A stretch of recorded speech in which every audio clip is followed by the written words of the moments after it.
Hello teachers! Karon ma-share ko sa inyo what is my journey during my application days sa PALFI. Okay, let's start.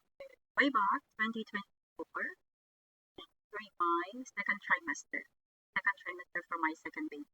Nag-plan ko mag-apply sa PALFI and hopefully makapasarap ng taon pa makatabang-tabang pa and dili ko di aron mabay ang expenses. At expenses karon mahal na kaayo ang palito.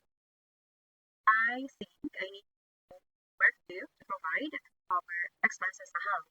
The husband na siya work. I need to work too para ma-sustain ang mga gastuson diri sa balay and para makatigom din for my delivery.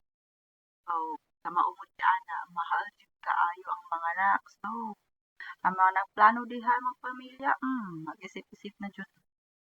So mao to. And nag-YouTube lang. Wala ginabang sa ako. Unsa ang process, unsa ang ano pa. Ako nang tanag lain-lain. Nag-YouTube lang ko, nanood lang ko mga YouTube. Daghan man sa YouTube mga application, how to apply diri sa Palfish. Mao ra ta akong gingbuhat. And I use my phone, only my phone, this, Infinix. My Infinix Hot 30. So, yun na di ni karon, pero Infinix di hapon Android. I use my Infinix Hot 30 to start sa Palfish. Ako'y laptop, ako'y tablet karon, nanatay tablet kaluyan gyapon tas Ginoo. Nanatay tablet. Lapad-lapad na jud kay di na sakit sa matag tutok tay klase. And mao to, dili lalim mga apply. Lisod kaayo mga apply. First attempt na ako, wa ko nakapasar. Mao nang first attempt na ako. Kasi ang nag-order ko sa Shopee og headset katong pink siya kay girly lagi. Mao lagi na diha. Unya gubaon di ay to.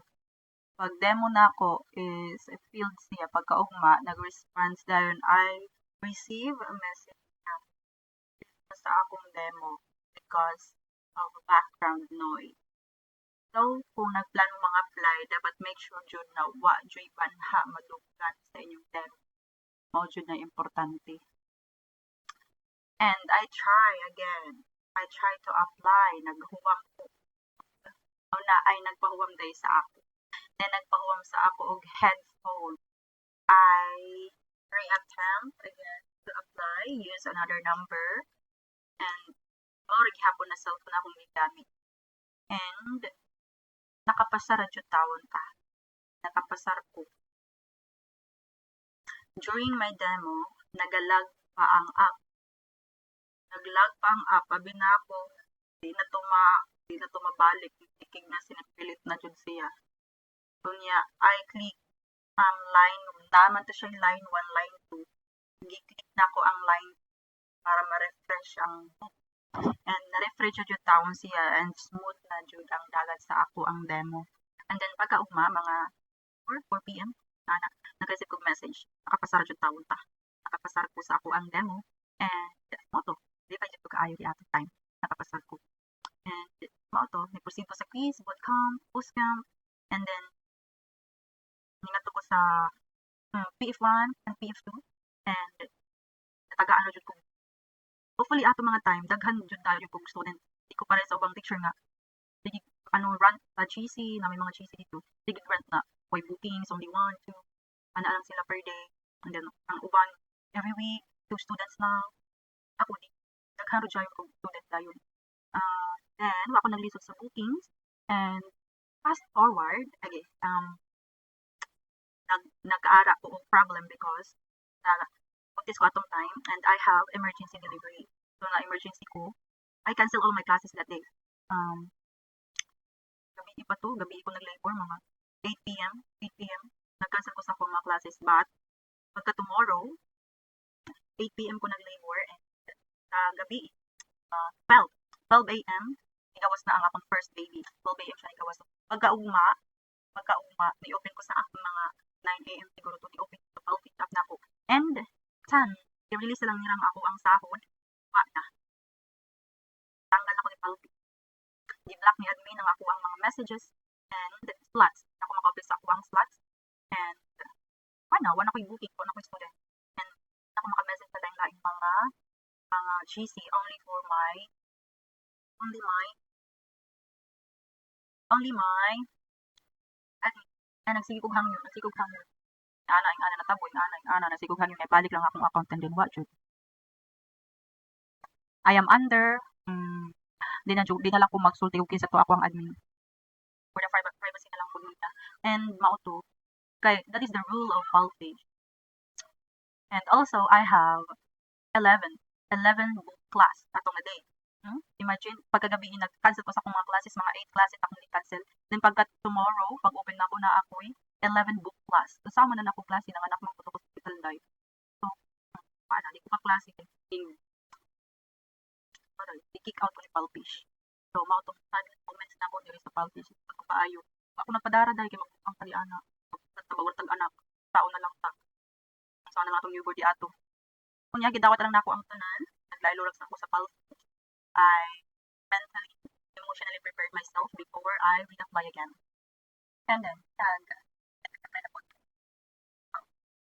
Ako ang lifeguard na mag-apply na po. I use my accounting. Ako gamit ito ng pangalan sa unang gamit nag-apply ako. And how many attempts ko kasulog feel gihapon. Kung pick out na dyan ka, manag na dyan ka kabalik. Hindi na dyan ka kabalik. So, nakauna-una ang bakla, mauto nga, nag-apply ko otro, i-use na ko ang lifeguard, apelido sa ako ang papa. Ikatong first application ako ang national ID akong gingamit, which is married na ko di ato. So, karon gigamit na ko ang lifeguard, and then nakapasara jud taon ta. Nakapasara ko. So, mauto, mauna ni karon ni balik ako sa Palfish, kaya nakapasara jud ko. Okay, maura tong ako ang na-share sa inyo, diri hadlang og ultra ang mga antay cellphone lang na kaya na ning tauna papay ani di pa ni mao ako workstation pero naa ko yung room na ako tauna narang mi sa kwarto mag-work kining ako man akong work i-daplin ra ko lang ako ang table and maglatag na po bisan ng higdaan ana ra ning ana mi karoy ana gud karon okay so mao to dili laling pang-apply diri sa Palfish dagang rejection dili na nag-apply nga nakasulod na dayon. So, okay, mao to nag-apply ko sa Palfish. I use my lifeguard para makasulod. And nag-demo ko di ato. I-timing na ko nga kanang Wednesday ko dito nag-demo. Kaya if mag-demo ka og Friday sa gabi o Saturday or Sunday, ang imuhang application is matakuban. Diri dayon ma-review sa mga admin, sa mga staff, diri dayon ma-review. Kay daghan ka kayo ang nang-apply. So, nag-demo ko Wednesday sa gabi mga 10 p.m. Anang oras sa kay mingaw nakaayo na walay panha. Anak ko na orasan ng demo. And my baby, born pa jud di ato. Akong bana nagbantay di ato. Dapat din jud na mo kita. Nagbantay. And pagkaugma mga 3 p.m. or 2 p.m. Nag-receive ko message na Palfish nakapasara jud tawag ta. Nakapasara ko sa Palfish. So mauto palangga jud nako ang trabaho. Nag nako mo bata. Okay, si Palfish diri kay mo na nang nako kayo ang bayad. Nako kayo ang imo 25 minutes. Pero gilaw na ko si Palfish, gilaw na ko. That's why I invest. I-invest na ko ang ako. Pero diri na siya invest na nagpalit ko sa Shopee girl. Different na gikating na ko ang akong mga ingani. Friend gikating na ano ako. Actually nagimo na ko gani ako kay ako mga props, you can watch it para namoy ay pasil pa. I really love teaching kids. That's why yun good siya sa ako ang mangita jud. Di ko pwede kan why trabaho. Mangita jud ang ako tawas. So ingon ani na field. So hamo nagplan na mag-work na mo habang hiring pa si Palfish. Si Palfish is a user-friendly, good for beginners. Katong mga mga baguhan lang sila para magtulog. Palfish is good. Diri siya lisod kaayo i-navigate. And then, you are only teaching kids. Sometimes, na yung adult, na ako'y na-encounter 40 years napod jud ko 2, 3 years old ingon ana. But I really love. Okay, I hope nakahatag ko sa inyong advice. Ana, naman, mga rejection, mga ano, madayon na lang. Ayaw kahulog. Kaya naingon ana pud ko sa una. After how many attempts, na-reject ko. Pero, jud ko niyo lang. Nagpadayon na ragya po YouTube, magpa-YouTube sa taong technique sa demo. O unsa gud ang dapat buhaton sa TPR sa mga pronunciation. Practice yourself. Okay, you can watch my YouTube. Maura po na akong YouTube. And so, maura to.